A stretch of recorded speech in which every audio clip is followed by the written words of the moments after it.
And now, the Lowe Post. Welcome to the Lowe Post podcast live from a very high floor of a hotel in San Francisco, California, where somehow, after a game that was surreal, sad, thrilling, and an experience the likes of which you and I will never have, we are here, and it is time to say the three most exciting words in niche basketball podcasting.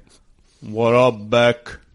What up? Also in Nietzsche basketball podcasting, as That's we've right. established. I got some corrections on that. We should never attempt it again. So here we are. We're going to Game 6. We'll talk about Game 6 later because in true NBA fashion, the finals is about the third most important thing going on in the NBA, even though this is the series which decides the NBA champion, which is the whole point of this this extravaganza, this league and everything like that.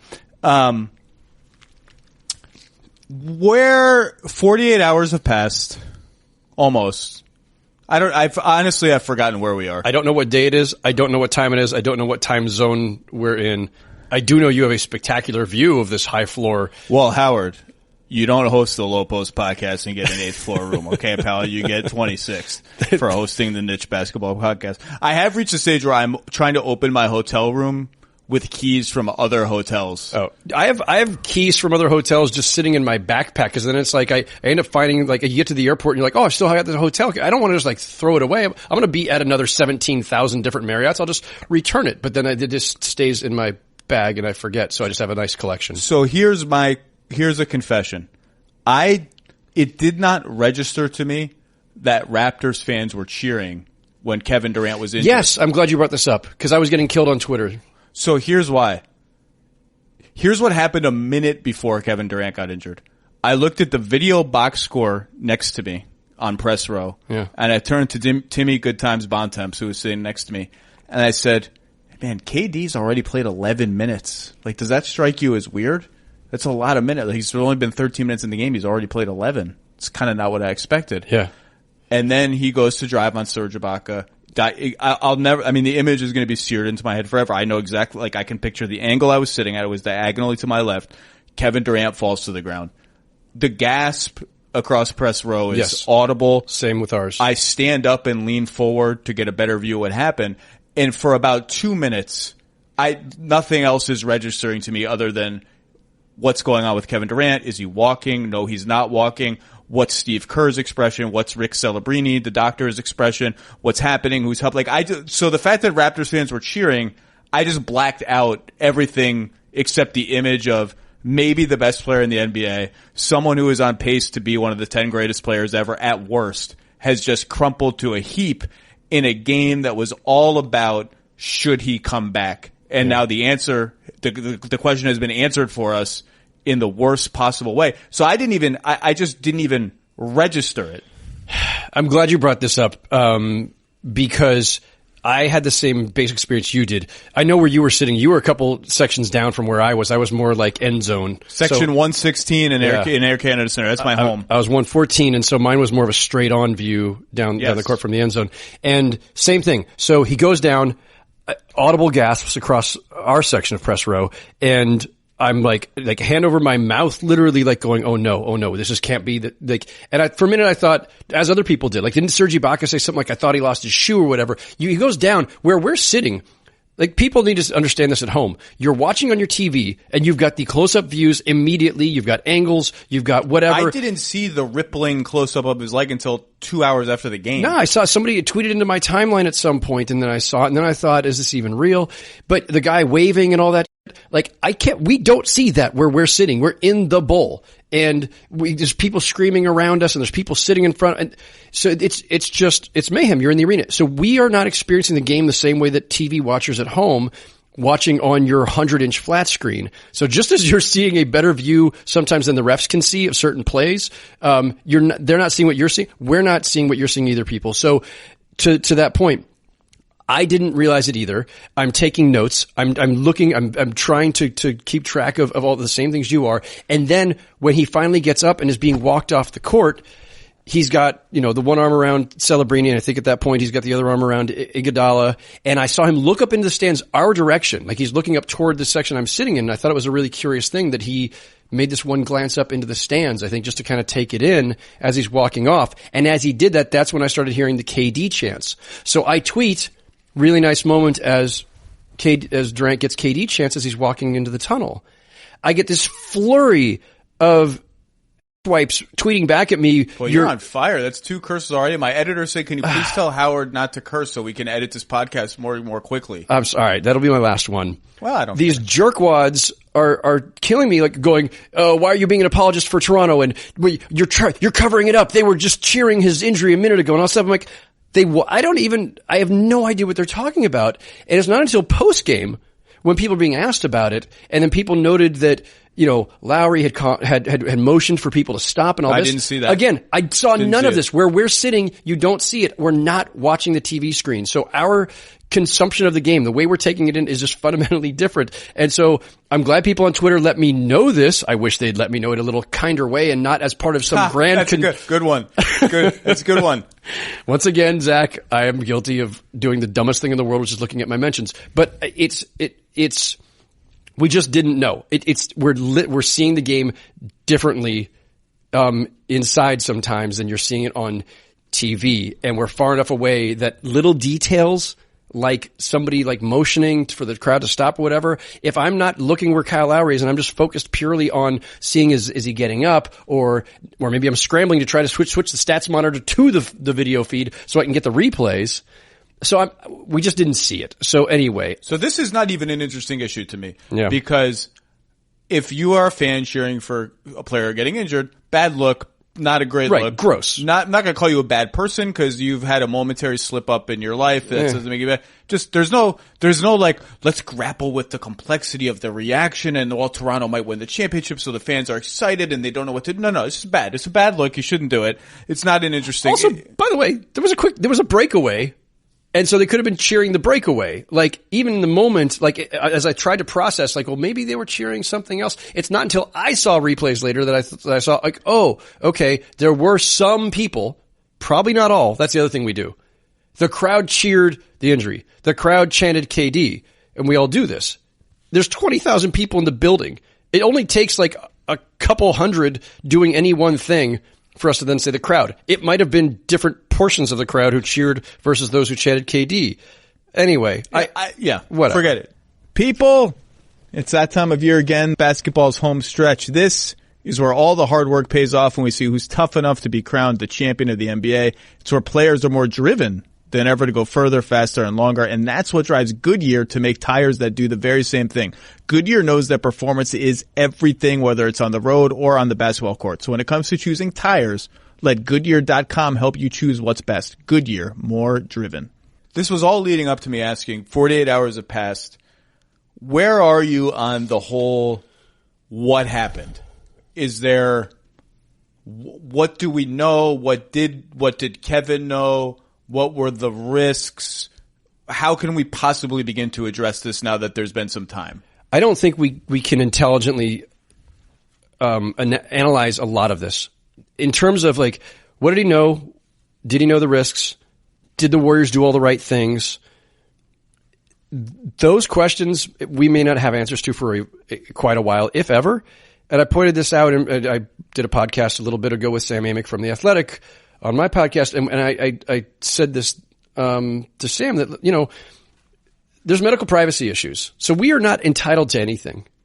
Kevin Durant is entitled to whatever he can get from the Warriors if he doesn't already know everything he needs to know. Maybe the Players Union has a role to play here about protocols and return to play procedures with regard to calf strains or lower extremity injuries. I don't know. You and I have no rights to anything. We'll get what we can get over the coming weeks and months. We might not know the answers, but I think what it comes down to is this. There's some procedure. There is some set of protocols. And Rick Celebrini, the Warriors director of player care, and I keep screwing up his title, but it's that general vicinity, is really highly regarded. And other doctors were consulted, and other people. I have no doubt in my mind, knowing the Warriors as we do, that they were thorough. And you can make all the right decisions and still have the wrong outcome. And I don't know that that's the case. I'm not trying to say that they did everything right. I'm not trying to excuse anything or anybody. I'm saying we don't know, and I'm saying that I do think the Warriors deserve the benefit of the doubt. And I also think that if the decision ultimately rests with the player, which I'm guessing it did. Well, we've already seen that if the medical team deems a risk over X percent, the decision does not rest with the player. Yes. They forced Klay Thompson not to play Game 3. Agreed. Because of the nature of this one and because of the potential risks involved, my assumption is, and I should have clarified or classified it that way, that my assumption would be that they said, listen, here's what we know, here's what the risks might be, and then he makes the decision at that point. Is an organization obligated, is a team obligated to protect a player from himself? Do they, there is some of that, and they clearly acted in that regard. I think with Klay. so. Look, I mean, obviously, if their risk assessment had been whatever, every player has some chance of tearing an Achilles. Right, there's always a risk. Let's say that's, given the rate of Achilles tears, it's incredibly low. It's much less than 1% or much less than half of a tenth of 1% or something. If they had any idea that there was a 5, 10, 12, 15% chance of tearing an Achilles, obviously you do not let him play. Those numbers are way too big. I mean, if someone told you had a 10% chance of getting struck by lightning today, you would not go outside. You would be like 10 out of 100. That's like a lot of times.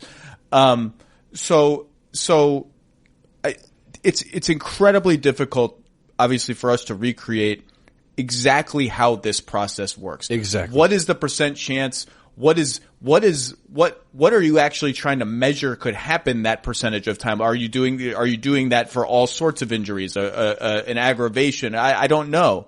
And what makes this very hard. So Tom Haberstroh wrote a great piece about this for NBC. He talked to a bunch of sports scientists in the wake of this, and they were questioning 12 of the first 14 minutes. Seems like a bad idea. Now, I said that to Tim Bontemps before. I just said this is kind of not what I expected. Sure. I did not expect this. I didn't expect them to be running the same pin down sets for him that they normally run. I didn't expect him to bring the ball up. I didn't expect any of that. Yeah, I think we all expected him to stand in the corner and stretch the defense and make a shot here and there. So all of these sports scientists tell Tom, that's probably a mistake. Probably, one of them said inexcusable, I think, in the story. I've had sports scientists tell me some of the following things. So Steve Kerr tells Rachel Nichols after the game, and I saw them walking out together, that, they told us that the doctors told us it couldn't get worse, right? The injury couldn't get worse. Obviously that was not the case. I've had a bunch of sports scientists tell me there's just no way that there must be a communication breakdown between the doctors to Steve. By the way, Steve walking out of the arena, can you imagine his brain trying to give an articulate statement at that point? Shell-shocked. Everybody's given what shell-shocked. has happened, given the game, given we're going back to Toronto, or we're going back to Golden State, all of this stuff. If there were a communication breakdown, I would understand it. But all the sports scientists told me there is just no way that a team of medical specialists that included, according to the Warriors, Kevin Durant's own hand-picked, separate from the team medical specialists, would have been able to say with anything like certainty, it can't get worse. It can always get worse. A re-injury could be a worse re-injury. So I just think that was worded not correctly. There's curiosity there's been curiosity since it happened of the initial calf injury. Like, was it a calf injury? Where on the calf was it? I've been told that where the strain, and sometimes a strain is a partial tear, right? Where was that? Was it close to the Achilles? Was it far from the Achilles? Maybe that matters. I've heard how much activity he was able to do before the game really matters. And the less you do, the more risky it is because the ramp up has been so accelerated. And I've heard lots of them tell me, of course an Achilles injury is linked to what came before because all of those things are on what Jeff Stotts, an injury expert in his own writing, called the same kinetic chain. That's a lot of second guessing. And what I will say, what makes this so difficult to analyze is that all of the analysis is informed by what happened.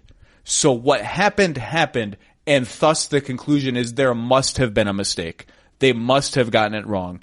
And I guess that is one way to look at it, because this is a horrible outcome. It's the worst possible outcome, because you can actually almost say because this happened, he shouldn't have played. I can see that. I can get there. I sympathize with that. But we're all analyzing from the result back. Does that make any sense? Yeah, exactly. It's a human reaction that if you see, as you say, the worst happen, therefore some mistake must have been made to allow that to happen. And I can't dismiss that outright, right? Like everybody has said, Steve Kerr said it again to us today. Obviously, knowing what we know, we wouldn't have let him go back out there. So then it's, well, why didn't you know this? Why with all the diagnostics, all the study, all of the drills, all of the assessments, all of the opinions? That's why I can only conclude that they're telling the truth when they say we saw no risk of an Achilles injury, because if it's 5%, 10%, whatever, that's too much. This is the worst injury you can suffer. This is what I think people should be certain of. If they knew there was that 5%, 10%, you're out. 3%. You don't play. Right. They would not have sent him back out there. I believe that. I do not believe. Now, I know, decades of history of sports teams acting cynically, acting in their own interests and not of those of players, especially in football.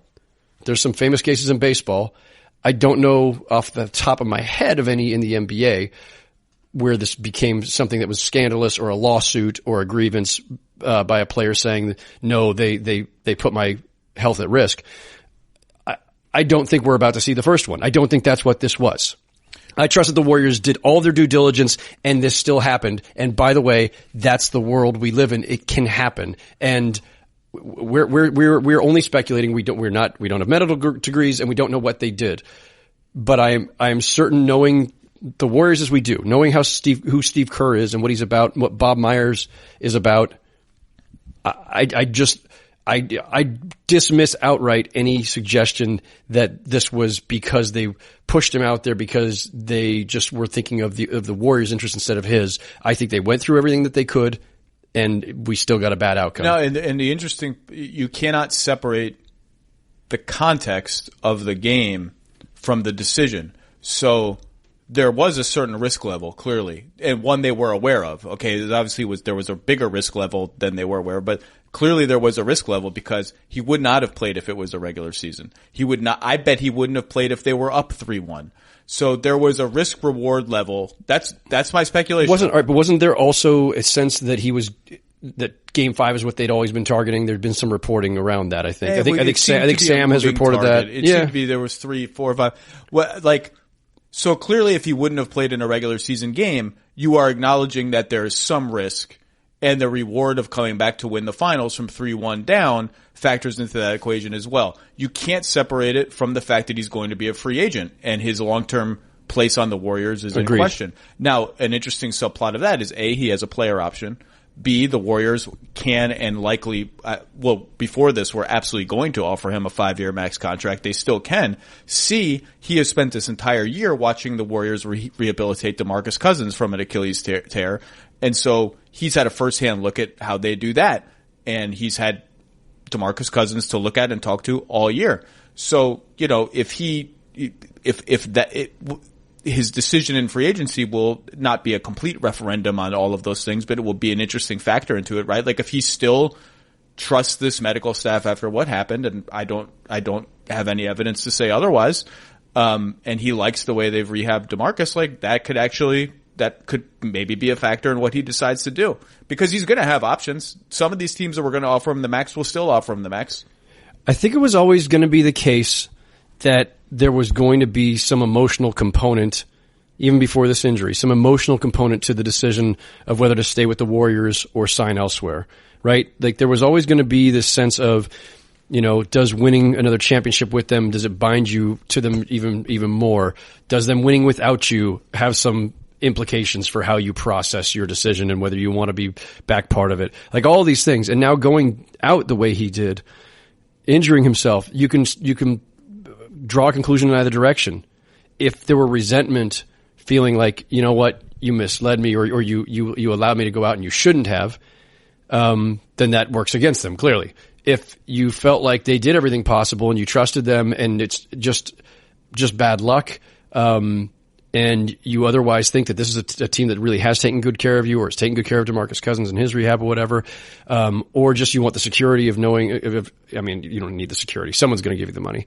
But if you just felt like I'm going to rehab it on their dime and, prolong my free agency for another year because now I want to see how I feel then and how I'm playing then.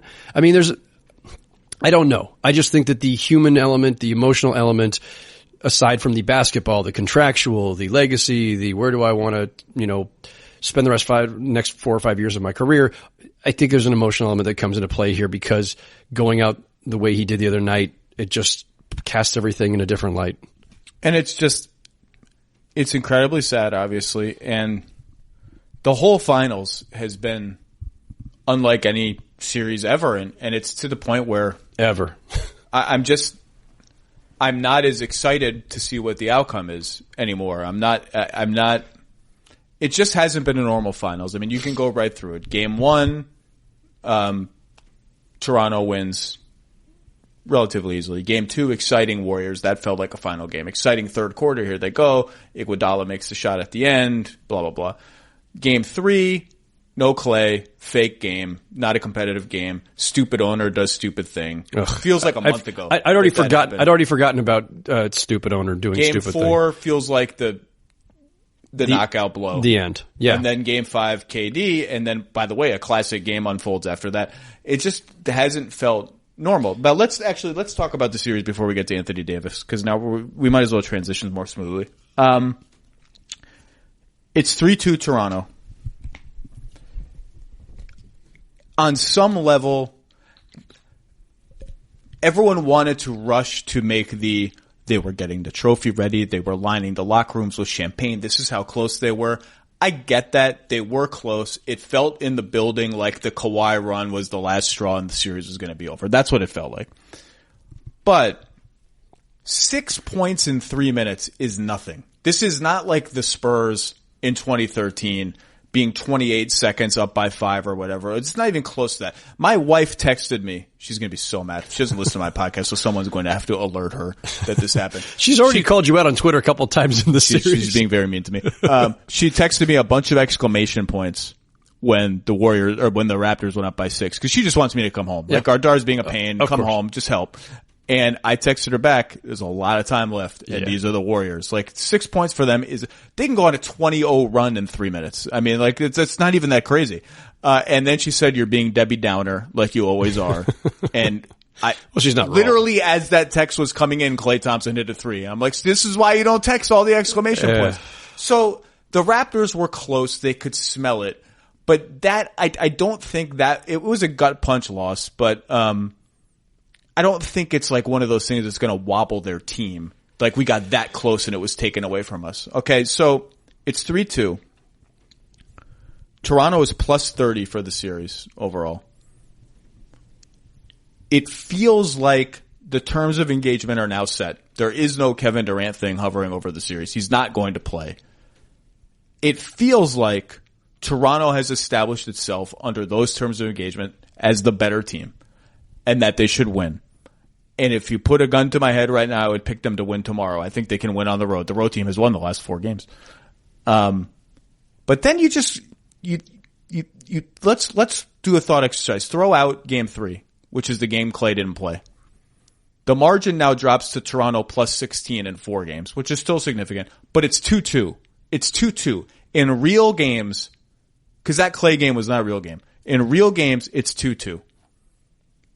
I don't quite, but doesn't it still feel like it's Toronto's series to lose for sure, right? Yes, for sure. Both of the Warriors' wins have been by like a hair. Sure. The Warriors' wins have been more high wire X than the Raptors' wins. And even excluding the Clay game. And we don't know this for sure because, I'm not a physics professor, but if not for Draymond's like fingernail on Kyle Lowry's shot with the super slow-mo, super zoomed angles that showed that he got something on that ball, does that shot go in?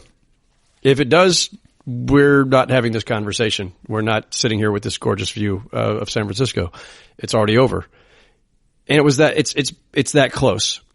And so I think Toronto has this thing in its grasp, and they certainly could close this out tomorrow. But there's just something I feel like we're going back. I feel like we're going back because wow. Yeah.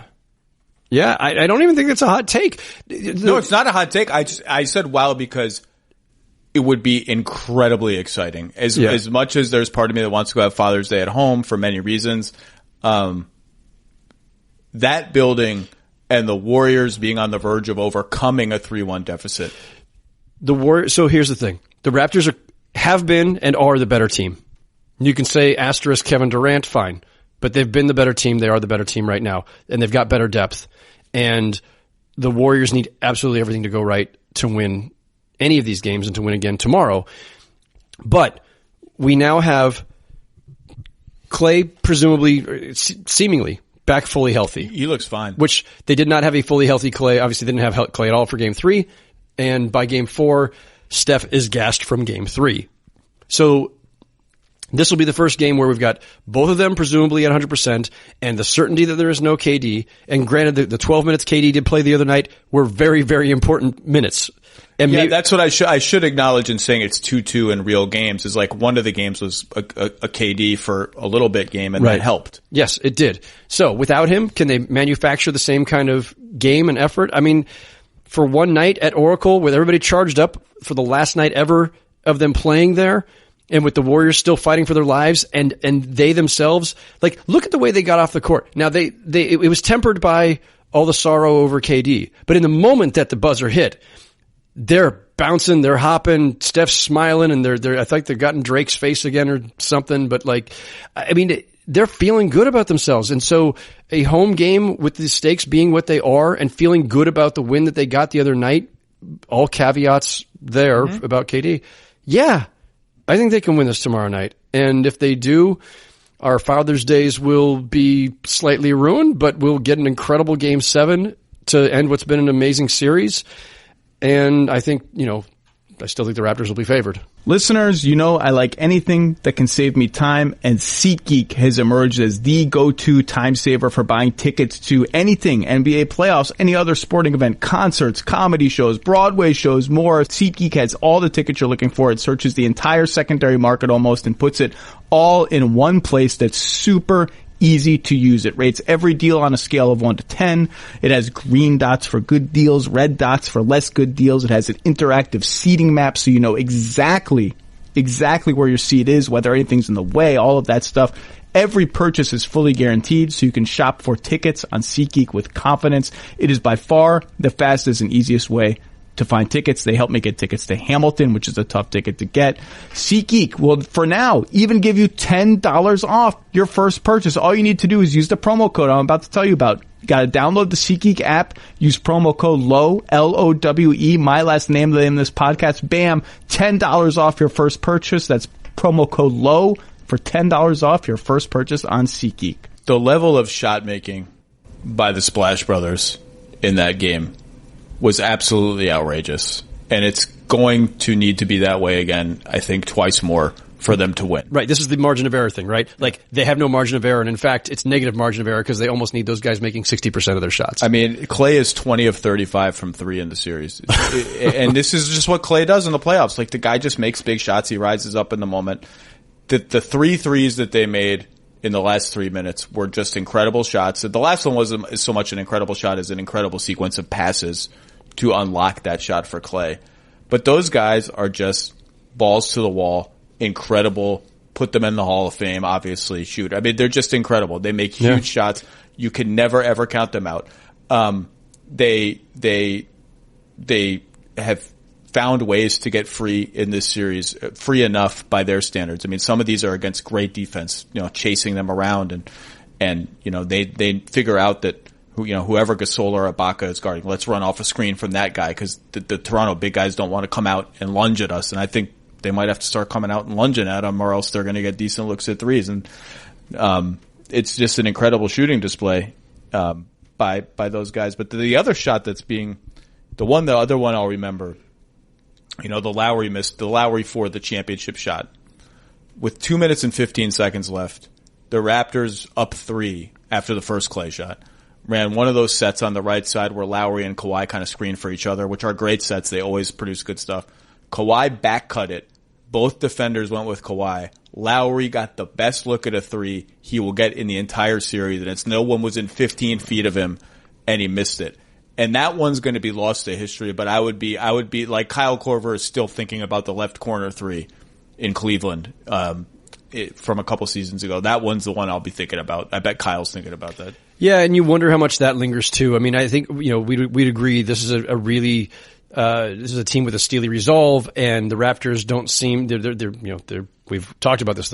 Kawhi is the embodiment of that team's personality. No, not getting too high, not getting too low, but to have the championship in your grasp at home, to have it that close and lose, it's got to be at least a little bit of a lingering effect of that as you're going back to Oracle, where it's going to be loud as hell and fans are going to be really into it. I mean, I'm not saying it's going to make them wobbly. I think the Raptors, it's a veteran team. They're not going to be knocked off their game, but there's got to be that little seed of doubt that now is there.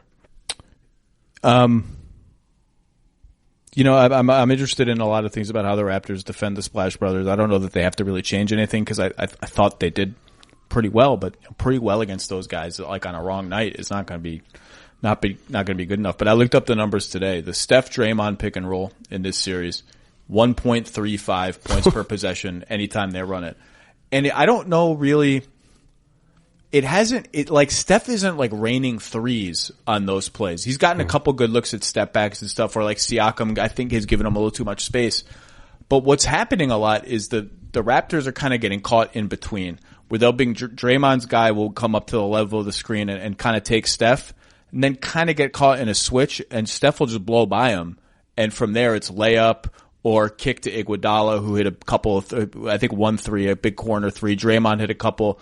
They're just kind of getting caught in no man's land, and Steph is finding ways around them. He's getting to the free throw line. I'm interested to see if they trap those more aggressively. I'm not sure that's going to be, maybe they'll do that, or switch them more kind of cleanly. But Steph and Clay were just awesome, and that pick and roll has been giving everyone trouble for 5 years, so maybe there's not any answer to it. But yeah, I mean, I'm interested to see how the Raptors come out. Who guards Kawhi? I thought Andre had kind of a throwback defensive game in a lot of Game 5. Like the battle with Kawhi was almost an equal battle for the first time in that series. I don't know what else are you looking for in this game. So, talking about the game, it's refreshing. Who are they starting? I mean, Cousins actually. I thought glad you brought that up. There's a point where I was like, I don't want to see Cousins ever play again. He was so bad in Game 4. I thought they just can't even afford to have him out there at all. And by all accounts, he wasn't going to play in Game 5 until Durant went down, and he played pretty well. Does that give them enough confidence to roll him back out there to start the game? Do they want to start small? And if so, does that mean Livingston starts again? He's not been great in the series. Is Looney, how many more blows to the chest can Looney take? It's back to that numbers game. Interestingly, their best lineup left would appear to be Steph, Andre, Clay, Draymond. So let's just call those the 4 core guys they have left. Yes. Plus Looney. Looney's been their more reliable center. That lineup is -10 in the series in 41 minutes and has been not good defensively, and there's no bad luck from 3-point range happening there. The Cousins lineup is +6, but if you look at the numbers, it's 93 points per possession, 83 points allowed per possession. So there's some crazy good defense and or good luck. I would have not expected that part of it. No, I wouldn't have either, particularly given the way whenever they went at Cousins on every single possession in the second half of Game 5. We're also talking about a small enough sample size within a series that who knows. 4 baskets changes all that. Yeah. But I've been saying that I would just start Looney. I've been saying that for 2 weeks. Steve clearly doesn't want to do it. He started the second half. Yeah. But yeah, they're going to need to scrounge 14 points from the 2 centers somehow. They had such a strong start. Now, granted, I mean, this is going to sound ludicrous as I say it. They had such a strong start the other night with a small lineup. yes, with KD, not Sean Livingston. But I wonder if just the idea that, starting small can produce some nice quick punch, and get the offense rolling. Maybe you do that just because again, Sean Livingston is not Kevin Durant, but maybe just stylistically and strategically what it does for you, maybe that's the way to go to start. I don't know. They just haven't shown any willingness to go to that lineup. I know. without KD. There is a lineup, Steph, Livingston, Iguodala, Clay, Draymond, that is available to them. It has barely played at all.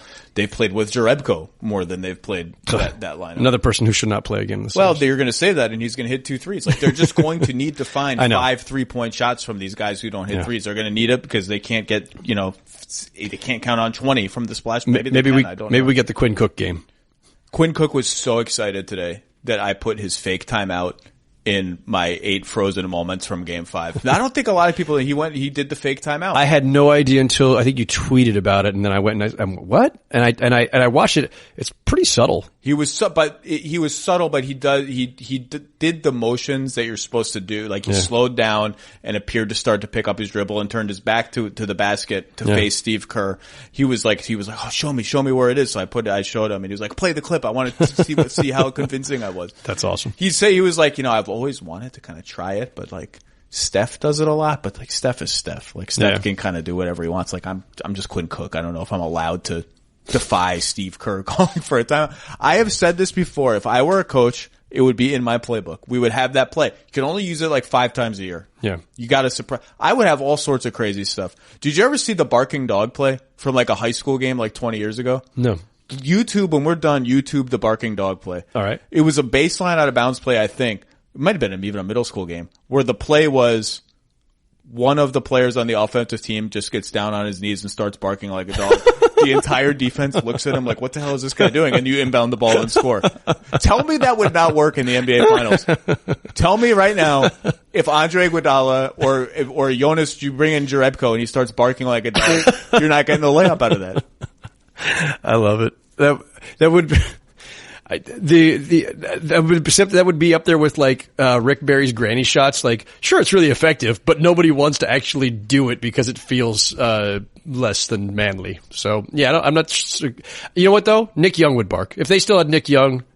He'd go out and bark. There's the list we should compile. NBA players who would be willing to do the barking part of the barking dog play. Oh, that also sounds like a really good IPA, by the way. Yeah, I have a barking dog, 12 ounce. The Cousins thing is interesting.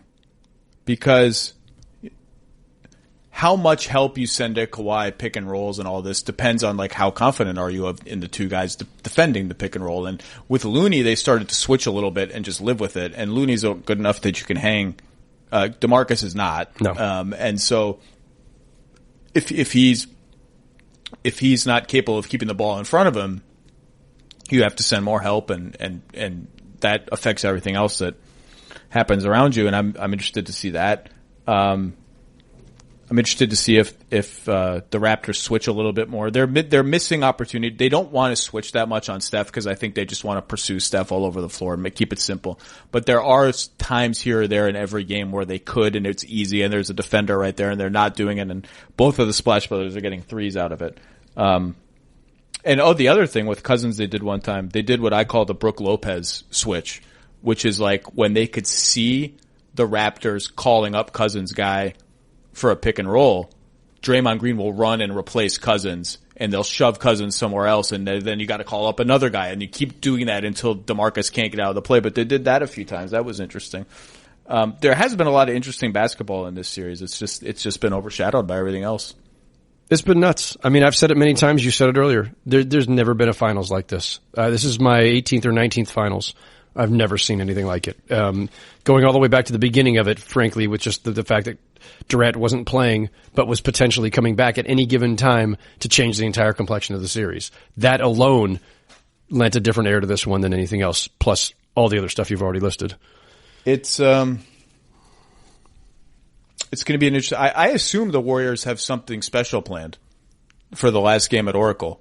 It's kind of weird because you can't plan it for Game 4 because then you're kind of acknowledging like we're not we coming might back. lose and then lose again. No, now that there's certainty, I do wonder. I already tweeted this joke, but Sarah McLachlan is singing "O Canada." Yeah. So I want her to close the building by singing "I Will Remember You" as I walk out for the last time. In slow motion. Will you walk in slow motion? If I'll walk in slow motion. There'll be a montage of my great writing moments. So you just be on a laptop. Right. Exactly. Me interviewing, Andres Biedrich, 10 years ago or something. About his lack of free throw shooting ability. Exactly. He shot like 16% from the line 1 year or something like that. Yeah. I want a Sarah McLachlan montage. That's all I want.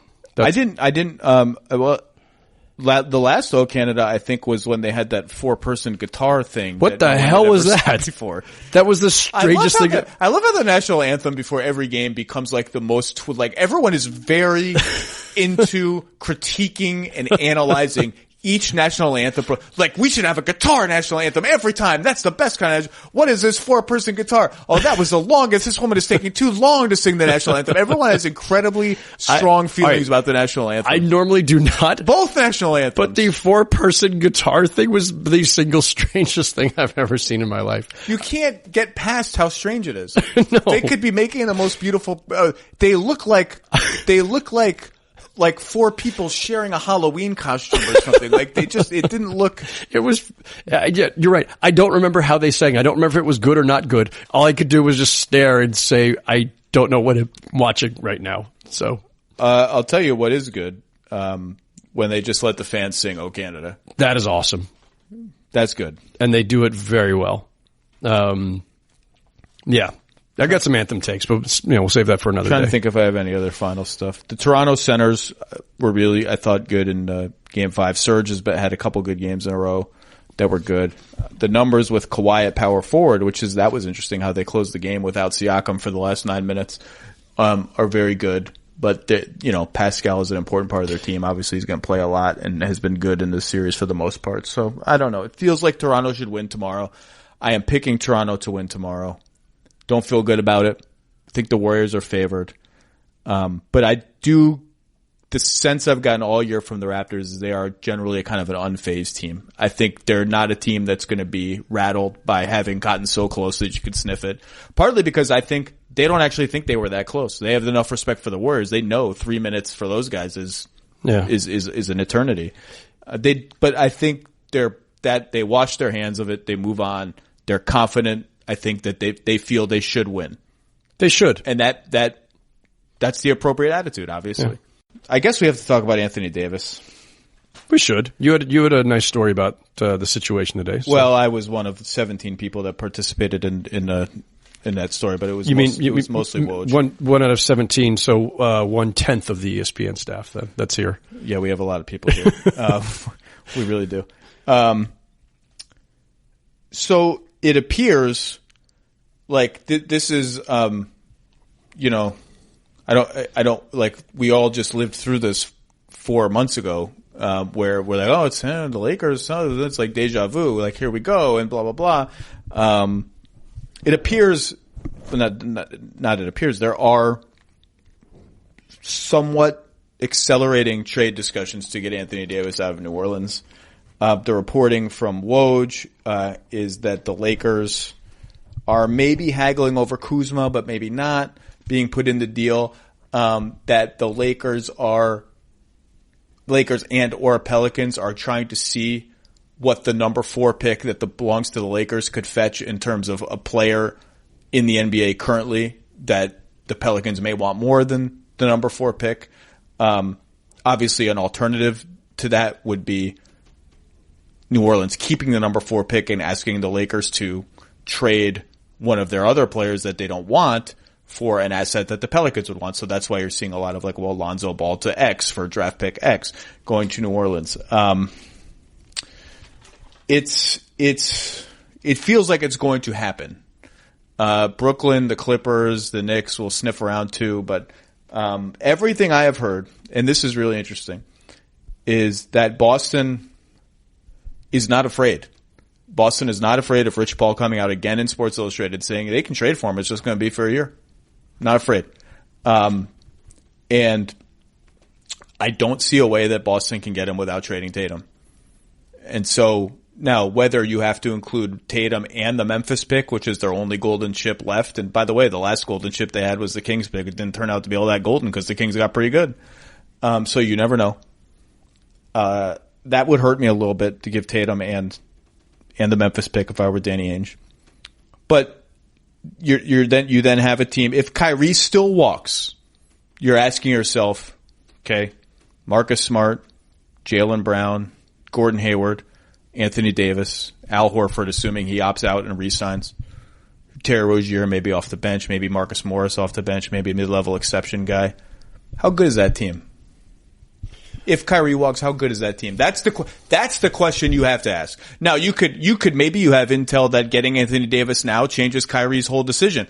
By the way, Kyrie's whole decision just got changed whether you like it or not by what we saw in Toronto when Kevin Durant crumpled to the ground. Yes. That has to help Boston a little bit, as unsavory as that is to say. But unless you know that, you have to be prepared for a world where he walks, because Brooklyn just traded 2 first-round picks to open up more money. And that's your team, the team that I just outlined. Is that team good enough to get Anthony Davis to stay? Because if it's not, and he walks, I don't care. You can talk me into, we still have a lot of draft assets. We still have Jalen. By the way, we don't have that many draft assets, but we love Marcus. We love Jalen. We can start over with all the young guys we have left over. That is a killer. To lose Tatum, Kyrie, and Davis is a killer. Now, their asset base is still stable enough that they're not going to go all the way to the bottom, which maybe isn't even a good thing. But that's the question you have to ask yourself. That team I outlined, is it good enough? I don't know, because here's what we still don't know. And here's what Danny Ainge can't know, as much as he is, a bold gambling type and is always going to bet on figuring it out. And is Kawhi still in the East? There's question number one. Is Kawhi still with the Raptors? Because if not, then the Raptors sink. How do the Bucks do in re-signing all of their key free agents? Let's assume the Bucks retain everybody they want. Yeah. And I think chances are the Bucks are going to retain at least 2 of them. They'll keep Middleton, maybe Lopez. Well, Lopez is the hard one because is they hard. don't if bird Lopez rights. Gets too hard, you can keep Brogdon. Right. Mirotic gone. I think just complete hunch. I think Brogdon's gone. I think Brogdon's going to get some awesome offer somewhere. I think he's really, really good, and there's a bunch of teams that need a point guard, and he's just. I'm not going to say he's everything you want. He's not an all-star, but he's steady. He's smart. He's a defender. He shoots threes. He's just Malcolm Brogdon is a guy I would want on my team, and there are teams out there that could really use a stabilizing guy like him. There were times in that Toronto series as the wheels were falling off that he felt like the second most important player on their team. Yeah. I think that makes that all the more reason why it's going to be hard to keep him. Anyway, so let's assume the Bucks are largely still the Bucks, and they did have the best record in the East. Sixers are such a volatile beast. I think Butler probably stays, but we don't know. I've already predicted on TV, and the Sixers fans got mad at me, that not everybody is coming back. So let me be more specific. If I had to make a Sixers prediction on who isn't coming back. Now, I'm not including Jonathan Simmons and all the bit players and this and that. I'm talking about the main guys. My prediction right now would be Jimmy Butler stays and Tobias Harris leaves. Agreed. I don't feel, and again, whenever you say these things, people, you have 100% certainty. I don't have 100% certainty. How could I? I don't know what level of certainty I have. I don't have any, what level of probability I would assign to it. But if you're forcing me to make a prediction, I think for various reasons that Tobias Harris is on another team next year.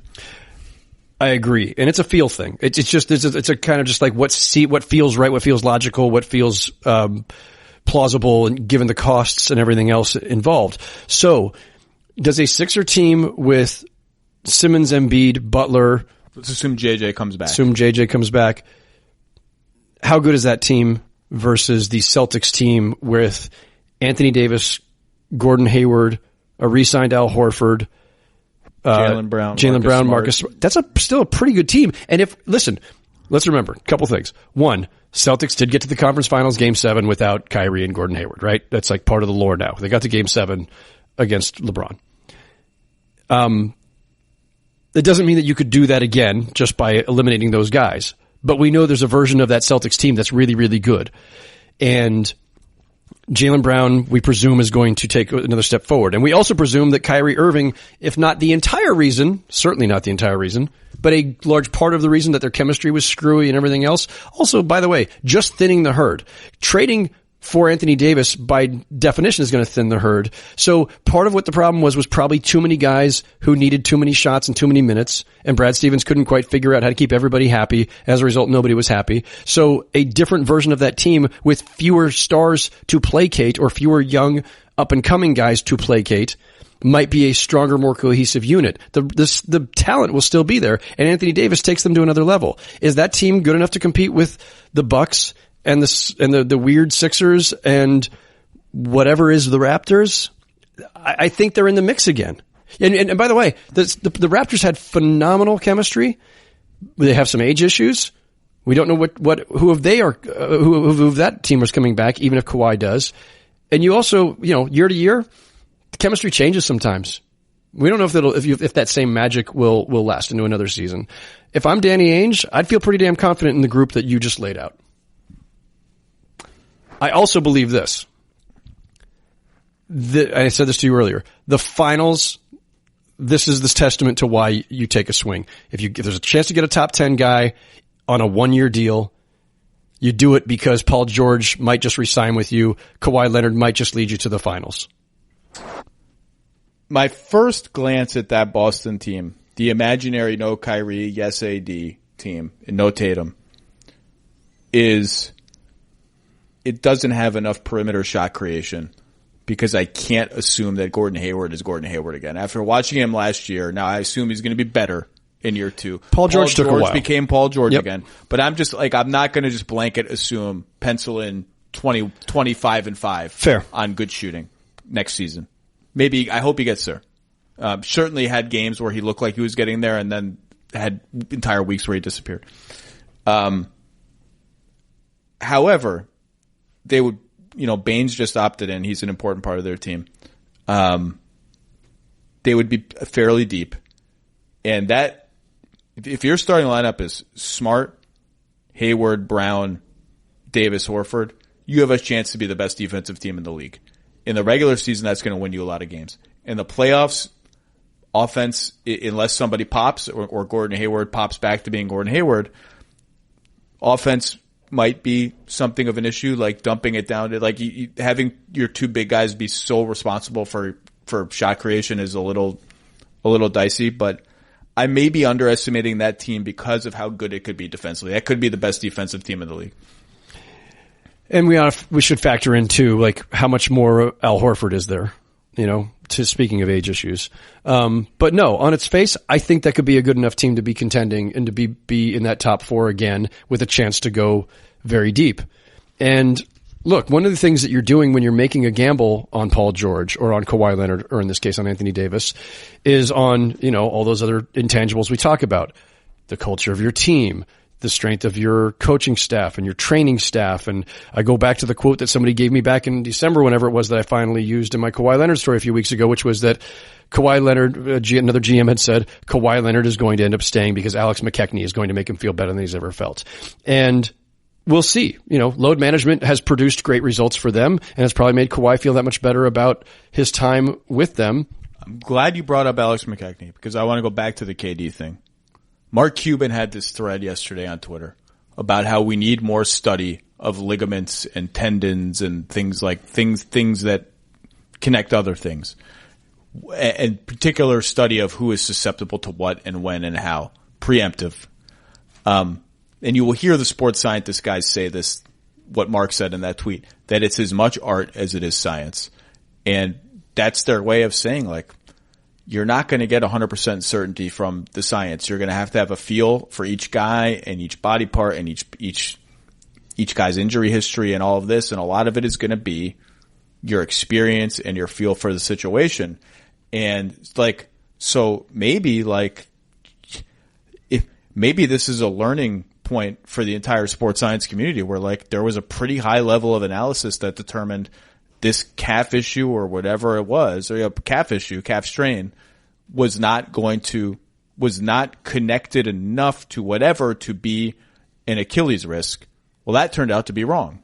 Or it certainly looks like it turned out to be wrong. And maybe that's a window into just how hard all of this stuff is, how much art It really is, because there was a whole medical determination made that what happened couldn't happen by some of the leading people in the business. Anyway, so about Kawhi.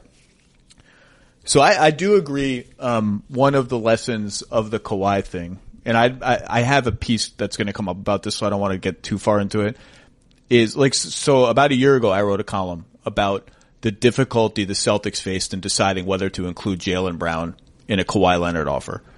A year later, that column looks silly, right? Because look at what Kawhi Leonard's doing, and look at what Jaylen Brown did in a semi-disappointing year, and look how, now, I address all this in the column, but like, the Celtics and the Lakers and the Sixers and the other teams that did not trade for Kawhi Leonard, fearing that he would walk away, had much more downside in trading for him than the Raptors did. The Raptors had none. Essentially none. So the equation is not the same. The Celtics thought incorrectly they already had a championship caliber team. Right? And they thought, we have a championship caliber team right now without Kawhi Leonard, and Jaylen Brown is a big part of a championship team that we think we have 10 years from now. Yes. And so we're so worried that A, Kawhi will leave, and B, we're not 100% sure Kawhi is ever going to be the same player again. And people have forgotten how everyone in the league, including the Raptors, was like, is he 80%? 90%? If he's 90% of what he used to be, how good is that player? Is it worth giving up the farm? There was a cloud over. There was a huge cloud, even for the Raptors. But I do think the lesson that I have learned, and why I'm willing to say that column I think was overcautious for sure, was number one, if it's a top 5 player, and even if you already have what you think is a championship team, go get that guy, because that guy is going to boost your championship odds so significantly that it matters. And number two, the status quo changes. You just have to remind yourself, the status quo changes so fast. So a year ago, the Celtics didn't trade for Kawhi Leonard. They came to the same conclusion. They did not put Jaylen Brown in the offer. They were incredibly confident in their core. I was incredibly confident in their core. Brian Windhorst was calling Jason Tatum the best player on the team, and he was agog, to use a word that Brian Windhorst likes to use, of how good Jason Tatum was. I said they were set up to contend for 10 years. Kyrie Irving said, if you'll have me, I'll resign. Everything went to hell, and now everything is on the table for them again. And so the lesson of that is, like, no matter how it looks today, it's not going to be like that. It's not always going to be like that in 2 years and 3 years and 4 years. And if you have a chance to get some certainty at a price that is reasonable to you, even if it's a higher price than you want to pay, you should be more aggressive. You should be more aggressive than I was. You should be more aggressive than the Celtics were. And in retrospect, putting Jaylen Brown in is something they should have done. Even saying that, the entire discussion changes if Kawhi Leonard leaves Toronto on July 1st. The entire discussion changes if that shot bounces 4 times and out and they lose in the second round. Yes. That's how thin the margins are. And by the way, back to Boston, it's fashionable to say the reason they believe they were a championship contender is they took Cleveland to 7 in the conference finals that year. You know what else happened to them? They barely beat the Bucks in 7 in the first round of that same playoffs. Yeah. That's how slim the margins are. Can I say it? Yes. These things turn on a trifle. Oh, you like that one. It's my Phil Jacksonism. These things turn on a trifle. Listen. My Phil Jacksonism is how's it going? We often forget the details that you just listed. It's like, I'm fond of talking about how the Lakers were this close to not winning 2 of their 3 championships in the Shaq Kobe run. It's often that close. And yes, Kawhi Leonard, this is the ultimate example. Because we're not going to forget about the 4 bounces. Because it was so incredible and memorable and etched in our brains. We won't forget that one. But we should bring it up in the context of discussions like this, because they were just that close. And granted, it was overtime, they might have still won. But they were potentially just that close to not getting out of the second round. And yes, then our discussions are entirely different about the gamble that they made on Kawhi, because then it's, they lost in the second round, and Kawhi is certainly, it's understandable if he wants to go chase his dreams now back in LA or wherever. Early this season, I know for a fact that Boston, one of the reasons they were confident in an AD eventual trade was the idea that AD and Kyrie were texting buddies and wanted to play with each other. And then eventually that faded away and it became Kyrie and KD are buddies and they want to play together. But before that, it was AD and Kyrie. And so I've often thought there's a chicken and egg thing here. Does getting AD in a draft night trade that you can't execute but you agree to, just like they did with Pierce and Garnett years ago, does that convince Kyrie to stay? And when you say, well, why would you even want Kyrie to stay? Well, one, because you don't want to just lose an all-NBA second-team guard for nothing, even if you decide to part with him later. But two, any chemistry issues you had are involving some of your younger players who may be going out the door to get AD anyway, and that might solve your chemistry issues. This is why the Nets are interesting, because I don't think any team in the league conceives as Kyrie Irving as the best player on a great championship team. No. So when you see a team clear 2 max slots, yes, and one of them's for Kyrie, they got someone else in mind for the other one who's better than Kyrie. Yes. So that's why, like, the Nets is very interesting to me, because the Nets have been all about their culture and the careful cultivation of this culture, and everything is copacetic and everyone gets along and there's no chemistry issues and everyone's rowing in the same direction and all of this. It struck me as very interesting that team would move heaven and earth to put Kyrie Irving, who is not a bad guy. I'm not saying Kyrie Irving's a bad guy. I'm just saying we just saw a whole year of chemistry problems that stemmed in part from his presence on the team, the weird stuff he said to the media, the weird stuff he said behind closed doors. And you're moving heaven and earth to bring that guy into the environment that has been so pristine. It's like a little cocoon you've protected. You know why? Because someone else is going to come with him. Absolutely, positively. I have said the same.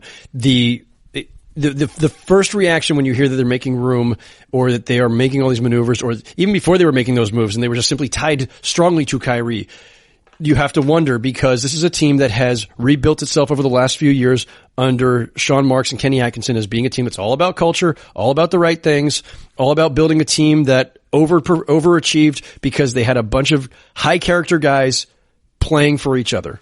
And D'Angelo Russell was the wild card in there, and they even got the best version so far that we've seen of D'Angelo Russell, even while feeling that maybe like the clock is ticking and you never know what may be coming next. Even while feeling like, what's he carrying in through security at LaGuardia? Why? Nothing that I haven't smelled 1,700 times in the last 2 weeks in Toronto and San Francisco. Yeah, but you ain't carrying it through security at Pearson Airport. No. So I look at that and I think if a team that has built itself this way, that is so all about the right things, is willing to bring in Kyrie, and I'm not saying he's about the wrong things, I'm just saying he's a volatile piece. Then volatile's a good word. You're doing it for other reasons. And yes, when you create the second max slot by offloading Allen Crabbe with some picks, when you've always been in asset acquisition mode, and now you all of a sudden you're flipping some of those assets. And granted, look, they got a decent young player in Taurean Prince back as well, so it's not like that matters. That matters. Part of the calculus. It's not just a straight. They're going to let him chuck threes, and he's going to make a lot of threes. It's not just a straight salary dump. You're setting yourself up for something. And my suspicion was, forget the second max slot. Maybe this is also back to the AD Kyrie text buddies thing. Maybe they're the ones who are trying to line that up. That if AD and Kyrie truly want to play together, hey, look, Kyrie, we've got the room for you. And by the way, now we're going to make this deal to trade Karis LeVert, Spencer Dinwiddie, Jarrett Allen, and some other combination of picks that they still have, and maybe even rerouting Prince or something to get Anthony Davis. I don't know. That one's just straight out of my brain and not based on anybody whispering anything. It's just, it feels like that makes sense. And certainly the move for Kyrie has to have another component behind it. Just upgrading from D'Angelo Russell to Kyrie. And by the way, I don't buy any of this idea that, Kyrie and D'Angelo are going to play together. No, they're not. If you're signing Kyrie, you're not keeping D'Angelo Russell. So Woj just tweeted as we're saying this, within weeks of free agency, Boston Celtics star Kyrie Irving and his longtime agent Jeff Wexler have parted ways. Boston's Kyrie Irving is expected to partner with Rock Nation Sports for representation, league sources tell ESPN, which is only going to fuel the net speculation even further, given Jay-Z's connections to Rock Sports and all of this. Not that Jay-Z is that connected anymore. With the Nets, no. This has been long rumored. Wexler has lost clients before. Remember, he famously is the one that lost Harrison Barnes because he wouldn't budge justifiably, I think, from the 4% commission fee. I believe Wexler also represents Jason Tatum, who is close friends with Kyrie Irving, which is also interesting. sometimes those agency changes mean something in terms of what team the guy wants to play for, and sometimes they don't. That will be interesting. Last thing, it will be fascinating to me to see what, if anything, the Lakers could turn the number 4 pick into for the Pelicans. In terms of searching around the league for like young-ish good players, it's really hard to find one that would be available for the number 4 pick. Like Bradley Beal's too good for the number 4 pick. Bradley Beal would demand 4 plus the Wizards demand 4 plus something else. No doubt. Although I think that's the right it's the right idea. I saw Kevin O'Connor mention Aaron Gordon. That's interesting. The first name I thought of was Zach LaVine. Cause I think the Bulls might do that. LaVine for number 4. There, you can also go the other way and look at sort of distressed recent lottery picks. Like, but you'd have to really like those picks. So if you were a big fan of Josh Jackson, could you go to Phoenix and say, we'll give you 4 for Josh Jackson plus something else? Josh Jackson's been a disappointment. If you're a big Mo Bamba believer, could you go to Orlando and say, we'll give you 4 for Mo Bamba plus a future first, plus whatever the plus is that makes up for the fact that Mo had a disappointing rookie season, blah, blah, blah. It's just going to be very interesting to see what, if anything, that turns into. But it was hard for me to find a good player in their age range on a team that would be willing to take what amounts to a step back. Like you could argue, like, what about, if Portland decides we're hovering too much, even though we just made the conference finals? In theory, CJ McCollum for the number 4 pick, but they're not going to do that. That's not a realistic value for them. It's not even close. Here's the problem with what can the Lakers get for the 4th pick? Because it sounds good, but from what, and you and I think we feel the same about this. We're not draft experts, and we're just learning all these guys as we go, as we approach the draft, because we're just too immersed in the NBA. I have been told by the draft experts that the range after those top 3 guys, 4 through 11, 4 through 12, 4 through something, is about the same. And if that's the case in terms of upside and blemishes and concerns and talent level and whatever, they're all just different versions of the same bag of pros and cons. I don't know how valuable the 4th really is versus the 7th or the 11th or the 12th pick. And it costs you more because of the way the rookie scale is designed. So the benefit of having the 4th pick is that if you as a team, say you're the Pelicans and you're acquiring the 4th pick, or you're that third team that's acquiring it, if you believe that one player out of that 4th through 12th range in the mock drafts is clearly the one that you think has the best upside, or that you're sure everybody else is missing on, or, you give yourself certainty. You get the 4th pick, you give yourself certainty about the guy you can get in that 4th through 12th range if you think one guy really does stand out. But if the draft experts that I've talked to are correct, and that is all very murky in that range, then it's not really worth that much, and it costs you more. So maybe what you're saying is it all comes back to number 3 and the fighting New York Knickerbockers and their stockpile of young players that nobody wants except for Mitchell Robinson. I saw Ian Begley report today that the Knicks are going to be hesitant to part with young players and good draft picks for Anthony Davis. So what are they trading? Share stock in MSG? Like what's the trade? I don't understand. It's just, if there's one team that hit the floor when Kevin Durant hit the floor, it's the Knicks. Isola had a great line in his column on The Athletic about that you half expected Bob Myers when he got off the dais to hand the microphone to Steve Mills, who would then express all of his remorse and regret and concern. I didn't see that. He wrote it differently than that, but that was the basic idea. I laughed. The Knicks put a lot of eggs in that basket. And they'll deny it when the summer's over and they've got whoever they've got. And maybe it's KD. Maybe it's KD. I don't think it's going to affect. I bet they still make him a big offer. I bet they still offer him what they would have offered him before.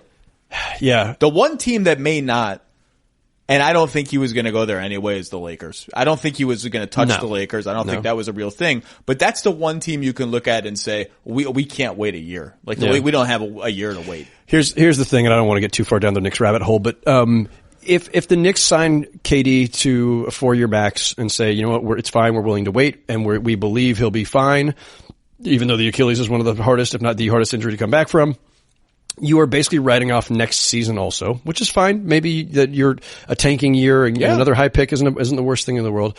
But if the idea was to get two guys, all right, well now Kyrie has to decide, do I want to carry that team by myself while I'm waiting for him? And again, to the point of the young players, their young players are not very good. That's not yet. Some of them are so young. Like, I'm not writing off Kevin Knox. I'm not writing Your number off. one is discouraging, but I'm not writing off Kevin Knox, but year one was alarming. And some of the things I've heard about just his motor and everything else make me concerned that who he is at 19 might just be who he is. But we'll see. But if you're Kyrie Irving, are you willing to go burn a year waiting for KD to get healthy? And now you're banking on, does he ever return to full KD form after the Achilles? Or is it somebody else? And is that person willing to carry the load and all the expectations that come with it after the Knicks, got everybody's hopes up by all the moves they made? This is going to be a big summer. And then we've got an injured KD that we're waiting on for a season, possibly a full season. It could be less, but it could be a full season missed. And he's going to come back at age 32 in 2020 off an Achilles. I'm hoping for the best, as we all are. But we have to be realistic and note that the history of guys coming back from Achilles is checkered at best. So we don't know. And so that second player that the Knicks are trying to get is on his own for a while. I don't know. That I think that factors into this too. And, the Knicks have to consider that. The other player, mystery max player X, has to consider that. I don't know. And I also, by the way, just think this too.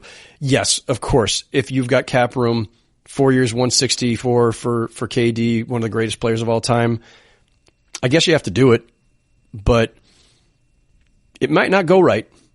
It might not. And the Knicks have a long history of having made bad bets for a lot of money on players with injury concerns coming in. Amari Stoudemire, Allen Houston, Penny Hardaway.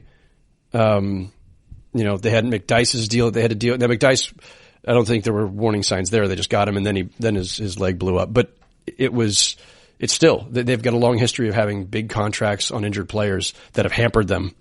And does that at least give you some pause?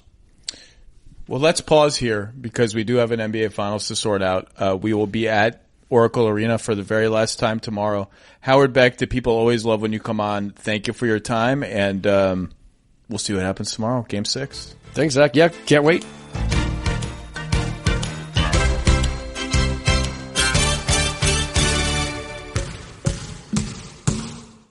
The Lowe Post is presented by Goodyear. Drive always discovers possibilities. Goodyear, more driven.